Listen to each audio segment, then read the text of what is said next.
వృషభ రాశి వారికి ఈ వారం ఉద్యోగపరంగా వ్యాపారపరంగా సానుకూల పరిస్థితులు గోచరిస్తున్నప్పటికీ ద్వితీయంలో రవి గురు బుధులు ఉన్నారు. గురువు కంబస్ట్ అయి ఉన్నారు రవితో కలిపి. కాబట్టి చేసే పనిలో ఆటంకాలు ఎదురయ్యే అవకాశం ఉంది. విద్యార్థులు యూనివర్సిటీలో సీటు సెలెక్ట్ చేసుకునేటప్పుడు జాగ్రత్త వహించాలి. ఇటు కాలేజ్ కావచ్చు, ఇటు యూనివర్సిటీస్ కావచ్చు. తొందరపాటు నిర్ణయాలు పనికిరావు. ఏదైనా ఒక నిర్ణయం తీసుకునేటప్పుడు ఆలోచించి వ్యవహరించాలి.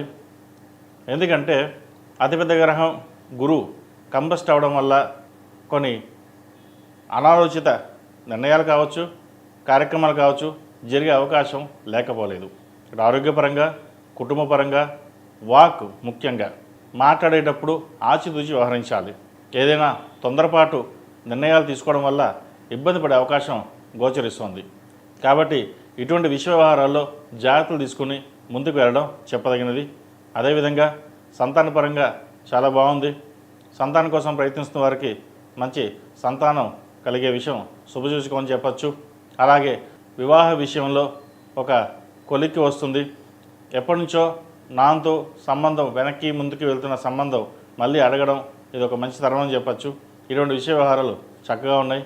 ముఖ్యంగా వ్యాపార అభివృద్ధి చక్కగా ఉన్నా కూడా రొటేషన్స్ అనేది తక్కువగా ఉంటుంది, ఖర్చు ఎక్కువగా ఉంటుంది. ఇటువంటి విషయంలో జాగ్రత్తలు తీసుకోవాలి. దశమంలో రాహువు, ద్వితీయంలో కేతువు, చతుర్థంలో కుజకేతువులు. ఇది గ్రహస్థితి. ఇటువంటి పరిణామాలు ఉన్నప్పుడు సమన్వయం పాటించి సాధ్యమైనంతవరకు జాగ్రత్తగా వ్యవహరించడం అనేది చెప్పదగినది. ఉద్యోగంలో ఎటువంటి మార్పులు లేకుండా ఉన్న చోటనే సక్రమంగా చేసుకోవడం చెప్పదగినది. పై అధికారులతోటి విభేదాలు వచ్చినా సరే సామరస్యంగా ముందుకు వెళ్ళడం చెప్పదగిన సూచన. అలాగే విదేశాలకు సంబంధించి విద్యార్థులు వెళ్ళాలనుకునేవారు యూనివర్సిటీలు మంచివే కాదా అవి ఆలోచించి సెలెక్ట్ చేసుకోవాలి. లేకపోతే ఇబ్బంది పడే అవకాశం ఉంది. వెళ్ళిన తర్వాత మళ్ళీ వీసా రిజెక్ట్ అవ్వడం, వెనక్కి రావడం ఇటువంటి పరిస్థితులు గోచరిస్తున్నాయి. కాబట్టి ఇటువంటి విషయ వ్యవహారాల్లో జాగ్రత్త వహించడం చెప్పదగినది. కాస్త బద్ధకంగా ఉంటుంది. చదువు విషయంలో అశ్రద్ధ వహించకండి. అదేవిధంగా ఈ రాశిలో జన్మించిన స్త్రీలకు వృత్తి ఉద్యోగాల పరంగా, వ్యాపారపరంగా సానుకూల పరిస్థితులు గోచరిస్తున్నప్పటికీ మాట తీరు పట్ల కొంత ఇబ్బందికరమైన వాతావరణం ఉంటుంది. కుటుంబంలో కావచ్చు, ఇటు బంధువర్గంలో కావచ్చు, ఇటు మిత్రవర్గంలో కావచ్చు, సహోద్యోగులతో కావచ్చు. ఏదైనా సరే మాట్లాడేటప్పుడు కొంచెం ఆచితూచి వ్యవహరించండి. గురువు కంబస్ట్ అయ్యారు ఇక్కడ.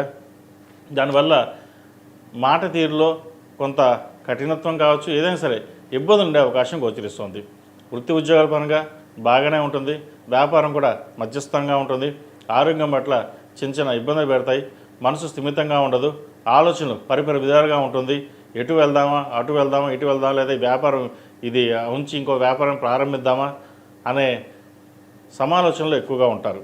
ఇటువంటి విషయాల్లో జాగ్రత్త వహించండి.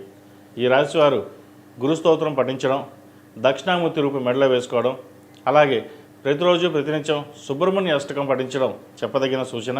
సుబ్రహ్మణ్య పాశుపత హోమం చేయించడం చెప్పదగిన సూచన. ప్రతిరోజు ప్రతినిత్యం ఓం నమః శివాయతో దీపారాధన చేయండి. అలాగే మంగళవారం నాడు రాహుకాలంలో రాహుకాల దీపం పెట్టండి. మంచి ఫలితాలు సంప్రాప్తిస్తాయి. ఈ రాశిలో నిర్మించిన వారికి కలిసి వచ్చే సంఖ్య 5, కలిసి వచ్చే రంగు తెలుపు. ఏదైనా పని మీద బయటకు వెళ్ళినప్పుడు శుక్రవారం కానీ ఆదివారం కానీ వెళ్ళండి. మంచి ఫలితాలు సంప్రాప్తిస్తాయి. ఈ పూజా స్టోర్.in పసుపు కుంకుమ నుంచి దేవతా విగ్రహాల దాకా అన్ని రకాల పూజలు, వ్రతాలు, వివాహం, గృహప్రవేశం, హోమాది శుభకార్యాలకు కావలసిన పూజా సామాగ్రి అంతా ఒక్క క్లిక్తో మీ ఇంటి వద్దకే. నేడే ఆర్డర్ చేయండి మీ ఈ పూజా స్టోర్.in లో. One stop for all puja needs.